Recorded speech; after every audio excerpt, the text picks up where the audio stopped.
భారత క్రికెటర్లు ఓవైపు ఆఫ్ఘనిస్తాన్తో టీ20 సిరీస్కు సిద్ధమవుతూ ఉంటే స్టార్ పేసర్ మహమ్మద్ సిరాజ్ హైదరాబాద్లో ఎంజాయ్ చేస్తున్నాడు. హైదరాబాద్లో ఖవాలీ కార్యక్రమాన్ని ఆస్వాదిస్తున్న ఈ వీడియో సోషల్ మీడియాలో చక్కర్లు కొడుతోంది. ఆఫ్ఘనిస్తాన్ సిరీస్లో సిరాజ్కు రెస్ట్ ఇవ్వడంతో ఈ గ్యాప్లో రిలాక్స్ అవుతున్నాడు. ఖవాలీలో సిరాజ్ ఎంజాయ్ చేయడం ఇదే మొదటిసారి కాదు.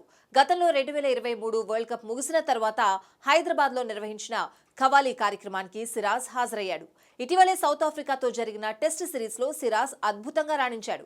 కేప్ టౌన్లో జరిగిన రెండో టెస్ట్లో మ్యాచ్ తొలి ఇన్నింగ్స్లో 6 వికెట్లు తీసి సత్తా చాటాడు. సిరాజ్ ప్రదర్శనకు గాను player of the match award లభించింది. 9 ఓవర్లు వేసిన సిరాజ్ 3 మెయిడెన్స్తో కేవలం 15 పరుగులిచ్చి 6 వికెట్లు పడగొట్టాడు. పేసీ పిచ్లపై నిప్పులు చెరిగే బంతులేస్తూ సఫారీ బ్యాటర్లకు ముచ్చెమటలు పట్టించాడు. అతన్ని ఎదుర్కోవడానికి వికెట్లు పడకుండా కాపాడుకోవడానికి సౌత్ ఆఫ్రికా బ్యాటర్లు నానా తంటాలు పడుతున్నారు. ప్రస్తుతం ఆఫ్ఘనిస్తాన్ సిరీస్కు దూరంగా ఉన్న సిరాజ్ ఈ నెల 25 నుంచి ఇంగ్లాండ్తో జరగబోయే 5 టెస్ట్ మ్యాచ్ల సిరీస్కు అందుబాటులో ఉంటాడు. సిరీస్లో భాగంగా తొలి టెస్ట్ హైదరాబాద్లో జరగనుంది. విశాఖపట్నం, రాజ్కోట్, రాంచీ, ధర్మశాలలో వరుసగా 2, 3, 4, 5 టెస్టులు ఆడాల్సింది.